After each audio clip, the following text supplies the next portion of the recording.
Hello, everyone, and welcome back to another episode here at Just Gay Stuff Podcast. I am Jess. And I'm Lauren. And if you're in Brisbane, well, you know it's coming up to that time of the year again where it is Melt Festival. That's crazy. I literally just said to you 2 seconds ago that I can't believe it's been a year. I know, already. it's been a year. This year has gone so quickly. I can't even believe my life. Melt was so much fun last year. It was a platform for queer creators to showcase amazing performances, and we got to interview an amazing bunch of people. We did, and we got to be a part of it in a very big way without even the podcast featuring in Melt itself, but it was so much fun. We were just around. We were around like a risol. Anyway, so this week's episode, we actually are going back to our little interview sections. I'm excited because we haven't done an interview in a while. We have two special guests joining us to talk about their upcoming show in Melt. So please welcome Madi and Tai from the Shit Stirrers comedy duo. Hello. Hi.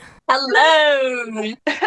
So good to see you. Thanks for coming on. Oh, thank you for having us. We're keen. No worries at all. I've never been on a podcast before. Yeah, me either. Never been. Oh, we're breaking some podcast cherries over here. Well, I love that. I love being someone's first. You know what that's about. Pop, pop. So we are so glad that you reached out to talk to us. I feel like we have a lot to cover in this episode. So to start off, let's talk about the name of your show, which I have to say caught my attention straight away when I opened the email, and that is Hot Girls Don't Poo.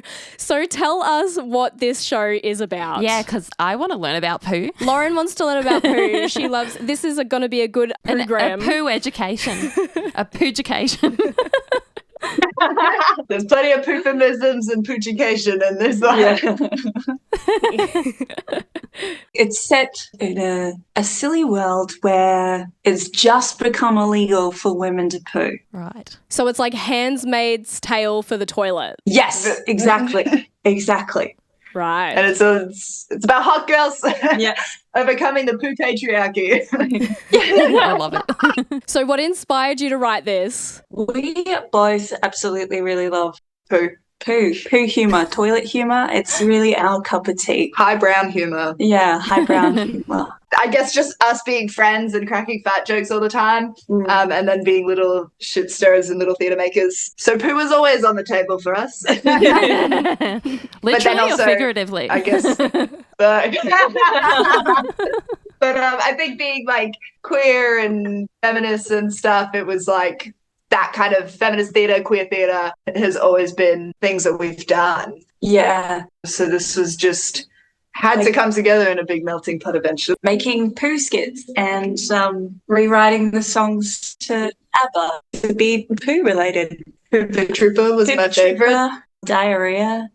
The classics. Here we go again. That's kind of how it started. And then I still remember the moment that we both were like, you know, we had all this list of really ridiculous poo skits about poo. And then we both like, period poos. And then that was like no one's talked about the femme poos. Not that periods are feminine at all, but like that was just something that I was like, we've got something. It's what we can relate to for sure. It's something no one talks about, so you're really bringing that to the forefront. They're breaking the mold. You're breaking the mold, yeah. The poo mold. What inspired you guys to kind of write this other than what you just said? The friendship of poo. A lot of just like us being stupid and silly, and also like really just us exploring the thing. Really love movies and cinema and B-side movies. Yeah. We really love that silly airplane humor. So I think that was also something that we just found ourselves starting to explore, and poo humor really slapsticky. Yeah, so I think we do like clowning.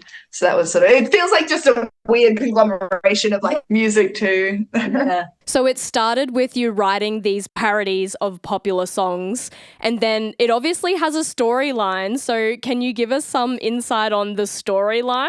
It's basically a B-side action movie, or spy movie. Oh, I think we really enjoyed exploring these genres that you see a lot of men in. Yeah, and just to have two femme leads, it's really fun and really and I mean, our characters take down the patriarchy. Because you're not allowed to Yeah, poo. I feel like we can't say exactly. We unite, clench, release. So I'm like, what happens if you can't poo? Like, is this becoming like corrupt government? You have to go to secret places to poo and then something happens in that way?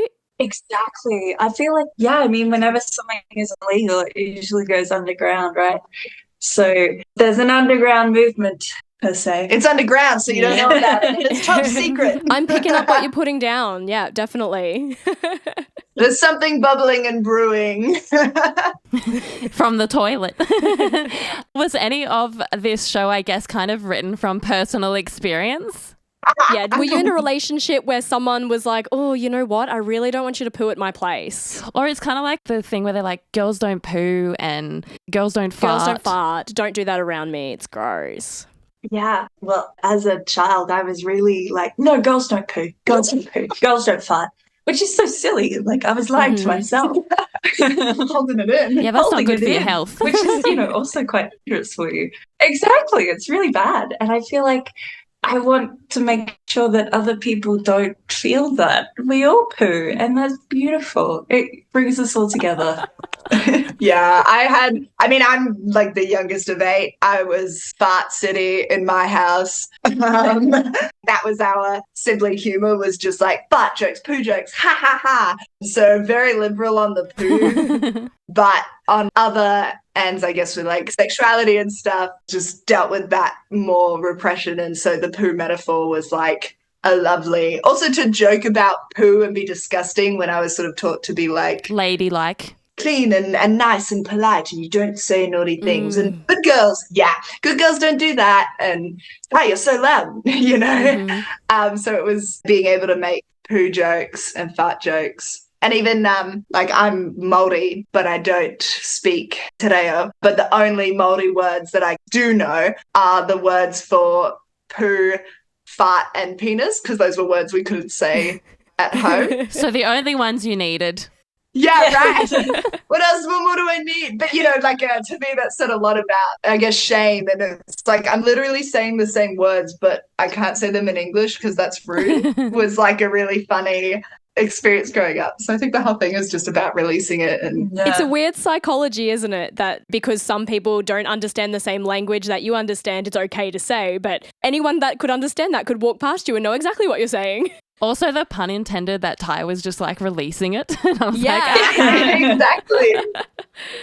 I think the funny thing is that when we break down the barrier of all that cleanliness and the ladylike and the properness, and we can actually have those real conversations, we can open it up. It starts with poo jokes, and then you can open it up to have those more in-depth conversations. Yeah, exactly. And connect with people on a deeper level once you agree that we all do poo.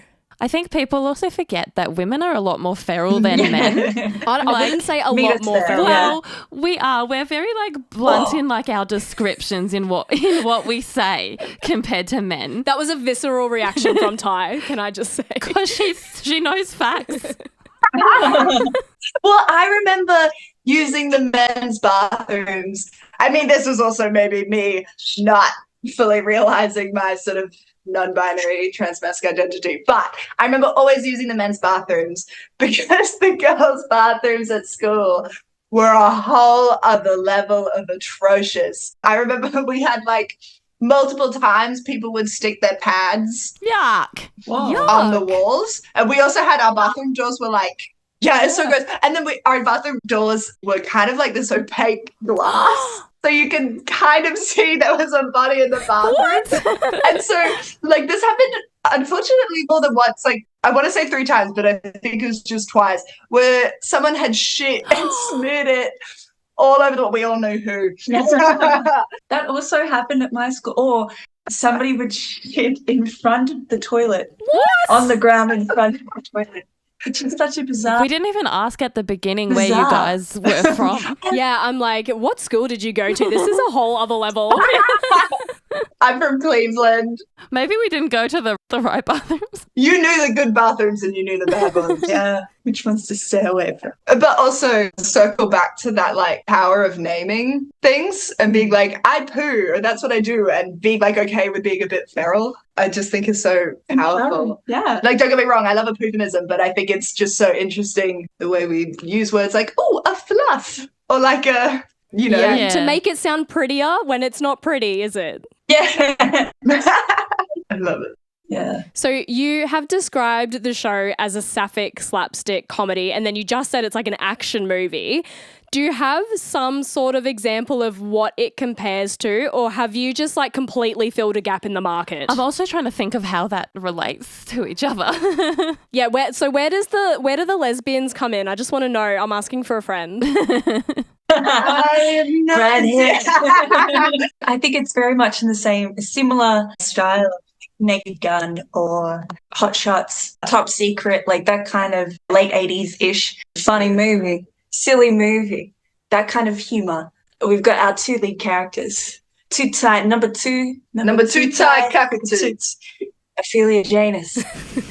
And they've been torn apart and they're reconciling. And it's a really beautiful love story in amongst all the nonsense and chaos and farts and bringing down the poo regime. Also coming from like, that's the story, and then coming from where we are as artists, just being a queer artist. I feel like anything I do is queer, like, without it, you know, like whether it is or not. But obviously this one is explicitly. So the poo is really the thing that brings the people back together. Don't you know, Lauren? The poo is the glue. Poo is the glue. Yeah, it holds people together. Does. The poo is the glue. Say it with me. Poo is the glue. Well, could you guys take us through what the process of taking the show from an idea to a full-blown production was? It's been chaos. I think we've just had so many different ideas all over the place and it's been like, ooh. But we finally sat down a few months ago and we're like, okay, let's get a structure together. And we pretty much zoomed till late at night every day for a week until we had a basic script. But a lot of, we've done like a little bit of work together so far. And most of our work is like, it's just us in our costume and sound design. There's nothing else. So yeah. And we do have like a structure brand ties. Like we kind of had a long time of like wanting to do things together. And then we started doing little like cabarets and stuff around queer nightlife here. Shout out to Galore Presents and events who like let us perform in their venues and nights that they hosted. So we sort of did a bit of like drag acts and then just performance acts that I'd put under theatre. They're all just labels. But just like really fun cabaret acts, and then we sort of got a groove and then we'd find things. So it was quite what Maddie said, of lots of sparse ideas together. And then this is kind of like the idea is to do lots of developments over time. Like you don't usually just do a bunch of work and then boom, we've got a perfect show. It's like, cool, we've got our first development, it's banging, come watch it. And then we'll get to see how people react to it, like with a live audience. We've got 5 shows in October, and then we'll back again beginning of December, but we've got 2 shows, so it'll sort of be like if you like that, well, we've changed it and made it more kind of thing. So yeah, develop it further and hit up some fringe festivals or something, you know. Yeah, that's really cool. And I think it's a process everyone experiences differently. So you've talked about how it went from an idea to being a show, and then once you have this baby that you want to show the world, how did you then get it to be a part of Melt Festival? Because everyone's experience is different. True. We got our artist residency with Backbone Theatre. And so we're technically part of Backbone Festival, who I think Stephen has told me it's drawn into Melt Festival. Yeah. So that was just a luck, as well as, you know, we had this idea and we wrote out an application for Backbone Theatre, which is a great theatre. That whole Backbone is like a hub for artists to write first shows. So it's kind of an incubator for brand new works. No, that's really cool. So it's good to have a platform for people like yourselves to actually get those first ideas in somewhere and off the ground, because everyone needs that first introduction, because then who knows where you're going to go from there. And especially if it's received well by an audience, then you've had this platform to really launch you somewhere. So yeah, you have to be thankful for that. Yeah, absolutely. I think also just that being an independent theatre maker, having some level of support just goes a long way. So being able to have a venue, a rehearsal space, some people to give you feedback, seen it all before, it's just been instrumental to making this feel or to legitimizing it, which has been such an incredible experience. I was going to say, that must be such a surreal feeling to have like this, from going from Zoom ideas and scripting to suddenly being like, oh, here's our live performances, and obviously tweaking things. I'm a theatre girly, so I get it. But like, what a surreal feeling. Like, how has that felt for you guys to like have your work come to life essentially? Like throughout this year, it's just been so beautiful, so lovely, and to do it with like my best friend, it's just been such a delight, and I'm so grateful, and I'm so thankful, and I'm so grateful for Tai and like all the opportunities that we've had so far. It's been a delight. Aww. Yeah, it's been amazing. I'm also just like filled with gratitude, and it's made it really easy. I feel like last year when I was doing other projects, I remember just like really aggressively practicing gratitude. Like really like, I'm grateful that I get to sing this music, or I get to do this play, like pedal to the metal, like and then this year it's not that it's been easy, but like it's been easy to practice gratitude, or because it's it's just so fun. I get to so much creative control. Get to do it with this stinker. Getting to make theatre that you want to see, I guess. And it's been I really feel like it's been like, sometimes I'm like, I'm just like playing. I'm not even like doing work, just choosing what I feel like doing and then doing it. And the fact that then we get to make a show out of that is pretty dope. Yeah, it really is a blessing when you get to create something magical with your best friend. And speaking of you guys being best friends and in the comedy and theatre space, I want to talk about you two as a comedy duo, the Shit Stirrers. How did this journey begin? Well, we met through acting classes. Well, I did an audition and I was so intimidated by Tai. Tai came out, and like, I'm quite tall. Tai's a little bit taller than me, and I was like, what's this? Anyway, I was really intimidated. Did the audition For me. Yeah. I'm so excited. I was directing a show and Maddie auditioned for me. But then you did get the role. Yeah. And then we also canned the production. But so we kind of like knew each other and did a play together. Yes, Wolves. That was actually one of my favorite. Sorry, I just cut right in. If that's cool. I love doing Wolves. It was really fun. One of the reasons, many reasons I love doing it, was because it was the first show or theatre. It was the first show I'd ever done where the whole cast and crew was female or non-binary. And I was just like, oh, this is the best thing ever. The whole crew as well, like Kale and Samara and Michaela. I don't know. And then the whole cast, that was just something I was like, wow. And for like weeks, I remember being like, why is this so good? Why is the energy here so great? Why? And then I was like, duh. And then we became really close over that. Yeah. Awesome. And then what did we do next? Oh, and then I kept coming over all the time and we'd make poo jokes and go on little picnics and just write skits or just improvise skits generally about poo. And that continued. And then, which was fair because we didn't have a solid concept. That makes sense. Then we kept at it and we applied for some galores and we did some other stuff separately. And then we got one galore and we were like, wow. And then we got another galore. And then we got old. And then we got Backbone and it was just like, oh, okay, let's keep doing this. Yeah, it kind of just slowly grew. Like with that, lots of little projects. We did that silly ballad music video, all the little acts, all the like, and clown cab with gesture, and silly photo shoots. That was also just really fun. That's probably. You guys planted all these little seeds and now you're reaping what you can sow. Like, you're cutting all the flowers because you've planted it all.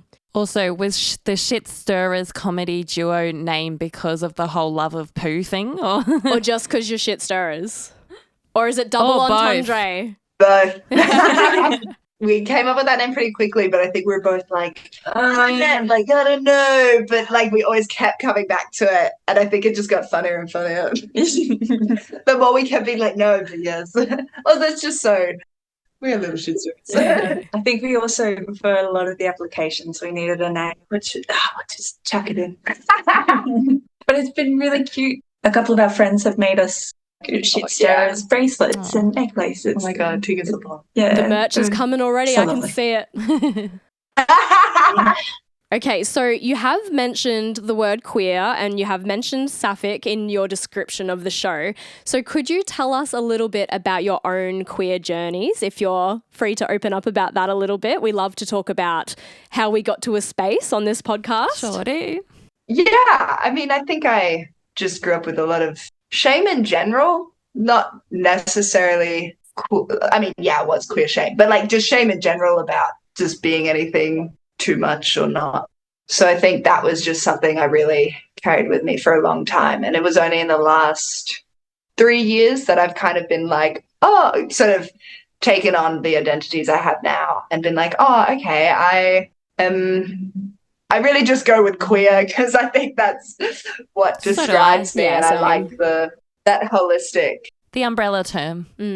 Yeah. And like, I think the best thing, so when I was first questioning just my sexuality, I was thinking that I was ace, which I still identify with. And I think I was really glad that the first sites, when you look up like, am I gay? Yep. Take the BuzzFeed test. yeah. I did all the tests. But like, when I was looking on sites also for asexuality, I was looking for like every sexuality, but asexuality, the first thing people would say is choose what sexuality means to you and then go from there. And so I was like, oh, I can just choose what words mean.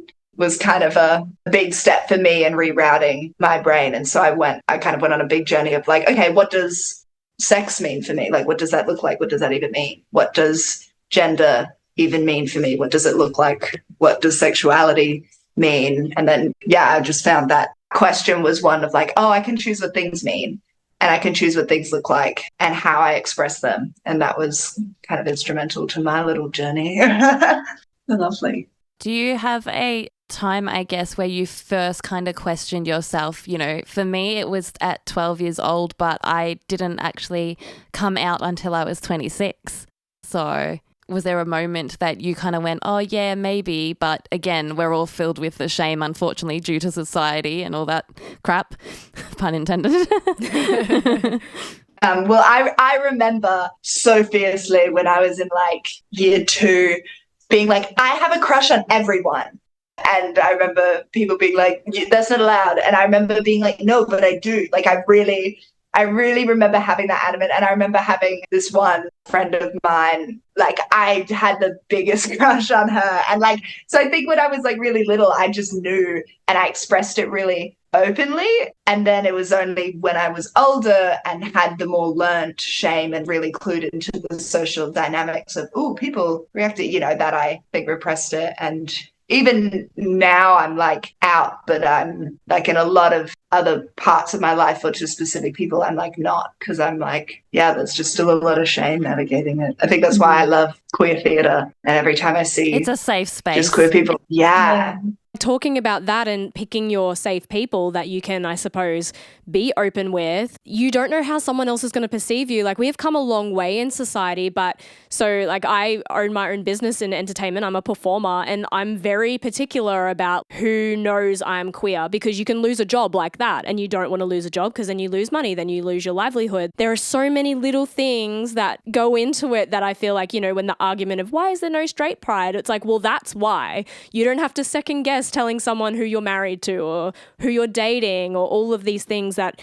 creep up in the back of our heads when we're like, oh, should I be open with this person or should I be closed? It's true. Like, Jess and I are partners, in case you guys didn't already know that. But I am very cautious of when I attend a gig of hers and she's talking professionally to someone. And that's just unfortunate that we're living in a society where we still have to do that. So yeah, so it is adamant that we have to still pick and choose who we are open with. Because of your background, did you feel any different pressures or shame? Yes and no. My sort of Māori side of the family is all Mormon. But funnily enough, I'm also the youngest sibling. By the time like it got to me, everyone had left the church and was a bit bored with it all. Like, right. And I never grew up with in my immediate family was not religious. They're all pretty like, oh yeah, which was really nice. And I actually find like even my Māori extended family that are religious, they just don't really care. I think there's like a different, I don't know, I think the way different cultures like express their religion and the way organized religion is also different from like spirituality and whatever. It's very nuanced and complicated, but I feel sort of a lot more loved. I find it's either like the white side of my family or like even just the non-religious side of my family that people just have really odd judgments about. And I can tell, and I can tell that it's their own shame kind of thing being projected, but sometimes it's from like people that I'm like, oh, I didn't think you would care. And it's, I guess, a good reminder that, you know, what you were saying of like, oh, you just have to be aware and be a bit careful and do that emotional labor. But Maddie, I feel slightly exposed. Yeah, so Maddie, share your story now. Don't expose yourself on this podcast. It goes to radio. We don't have that kind of budget.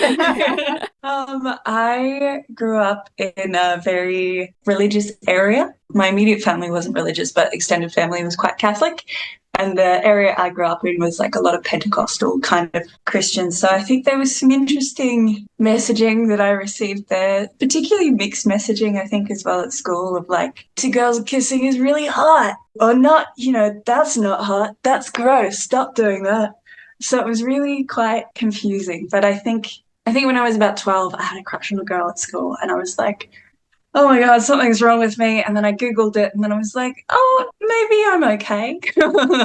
Maybe I'm not. And I felt like the internet, and particularly like Tumblr, was just such a friend for when I didn't really have any of those connections. And then like youth arts started up in my small town, and that was a game changer of like people coming in and like, oh, queer is okay. You don't just have to, you know, have a really specific nuclear family, but there's other options out there. And that felt like a real game changer. But my immediate family, they are so supportive. They feel very lucky.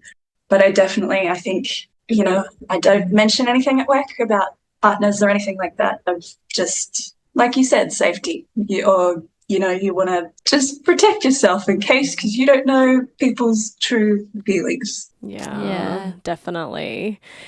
Yeah. Yeah. You both touched on religion and your both coming out stories, but did you guys have any kind of representation growing up, or what did that look like for you? Who made you feel like, wow, I might be gay? Yeah. Charlie from High Five. I get it. I've met her, but I get it. I've also met her. You keep talking, I need to think.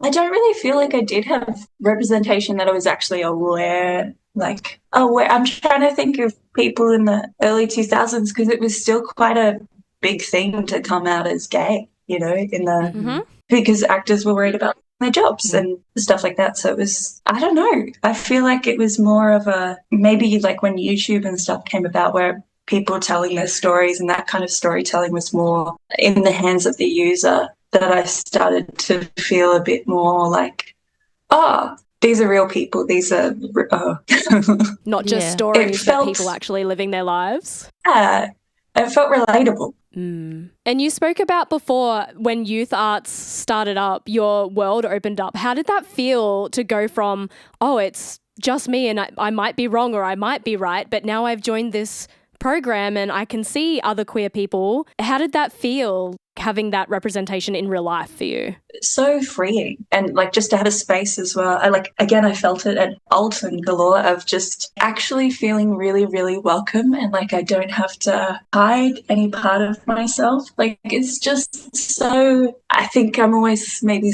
not always, but I feel like, you know, you're slightly on guard in some social situations, but just there I felt so like welcome. It was so nice. And it opened up a whole new world for me, like you said. Yeah, you hit the nail on the head. I feel on guard sometimes too. I think what you said about that like live theatre representation was that was something that I think really hit me. And like just seeing, I guess Brisbane has quite a awesome kind of queer community of queer performance. And also so many drag kings. Like Brisbane's a big city, but it's a pretty small city, you know? So it's like, I think it's really such an awesome community and some really fierce performers that, just seeing people shaking their ass on stage and being so unapologetically who they are. Yeah. I cannot tell you how many campy, supposed to be purely hilarious drag and like just performance art shows I've watched. And I've just been crying because I've been like, you just have no shame. Like just so unapologetic has meant a lot. And I feel like I never got the representation I needed on screen, both as a queer person and like as a brown person. And the few times I remember seeing like a brown person that either is explicitly queer or just like has been adopted as a queer icon by myself or by like a larger community have been like so potent, and it's been like, whoa, this is amazing. I'm just obsessed with this person. But I feel like that representation in general was never really there. And that's why I'm really obsessed with like high school shows, like just really shitty high school like rom-coms and all those coming of age movies. Even the really bad ones, I just watched with such a big heart because I was like, I guess my high school I felt was really hard in a lot of ways. And so watching just the really airy-fairy ones, I'm like, that's so nice. You got to just be kids and come of age normally and explore sex normally. But I didn't get that. Or even better, the really good ones nowadays. Like Sex Education was obviously one that I really liked, and some of our favorites too. Yeah, seeing those, and I was like, oh, and now there's good ones. I'm like, that's like if I had to pick one genre, it's a bad genre to pick, but I would just pick High School rom-coms forever. Betcha no one put shit on their toilet walls, though. I don't know. Sex Education had it. I love that episode. So talking about how you both pretty much said you didn't see that representation in the media for yourselves growing up. So in your opinion, how important is that representation in current media now for the new generation coming through? So important. Yes, so important. It's just seeing people just like push the message that they think is important. You know, it inspires other people. But even like the silly acts, just seeing people just be themselves and not care just inspires me to be okay with myself. Yeah. And absolutely. make art. Do you think you would have come out a lot sooner had you had the representation? Yes. 100%. Also, like, I had better representation, but also, like, better support and some sort of understanding of it, just in general, in my immediate community. Knowledge. Yeah. Yeah, I think knowledge that other people exist like you. And language, like, if my broader community had the language, then it'd be so much easier to communicate. If I had the language of, like, what I was experiencing or wanting to express or, you know, like, all of that. I really do think it's important what you said, though, when we were talking about your coming out and coming to terms with your journey was, what does it look like for me? We've not interviewed someone who's said that. And I think that's a really important message to put across to anyone who's listening that might be experiencing their own coming out journey is, what does sex look like for me? What does gender look like for me? What does sexuality look like for me? I think those are three really big questions because it's not, I guess, making something up for yourself, but it's like, what do you understand about it? It's like we don't all see colours the same. Our eyes are all different. So it's the same as the way we look at the world. And I think we are taught things so rigidly that there's no space to open that up. But asking ourselves those questions opens that up. Yeah, absolutely. And I think when I don't know where I stumbled upon that question, but that phrasing as well of what does that look like? At least for me, that was just a particular words that I'm like, oh, that resonated with changing my paradigm of how I see things. Yeah. And I don't think that you would be the only one. I think quite a lot of people in their self-discovery journey would benefit from, like you said, knowing the language, essentially. I feel like I've been through my journey and I know who I am, but just hearing Tai say those things, I'm like, I've never thought of it in that aspect. Like, oh, I've never asked myself what I actually think of it. We're always asking ourselves, oh, what would this person think of me? Instead of just asking ourselves, what do we think? It's you're like flipping the narrative. That's so true. I'm constantly what do other people think? Yeah, literally. Well, I'm just going to go back to when we were talking about representation in the media and obviously you guys being comedy, duo, fun things. Do you feel like comedy is a good way to spark important conversations? And in your show, what hard topics are you trying to expose other than poo? I think comedy it loosens you up. It also helps, at least for me, dealing with hard things. It's such a coping mechanism, to just crack a joke and just... Yeah, I just think it's healing, especially when people can laugh together.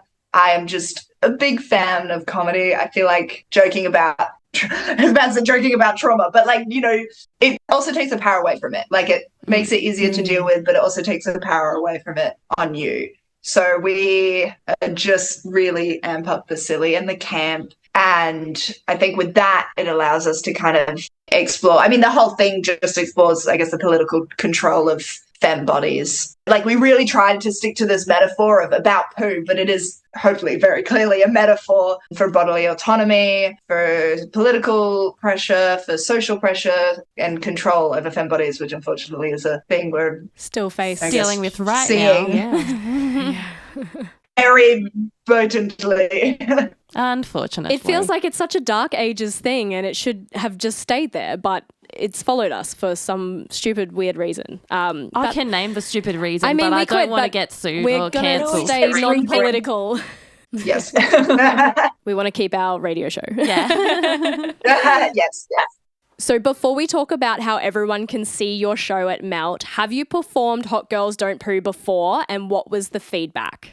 We haven't performed the whole thing, but we've performed an early development of a Snippet, like a teaser. Two Girls, One Cup. Horror parody. Yep. Oh. Parody, yeah. And both times, I think people have said that was unhinged. And you're like, that's what we were going for.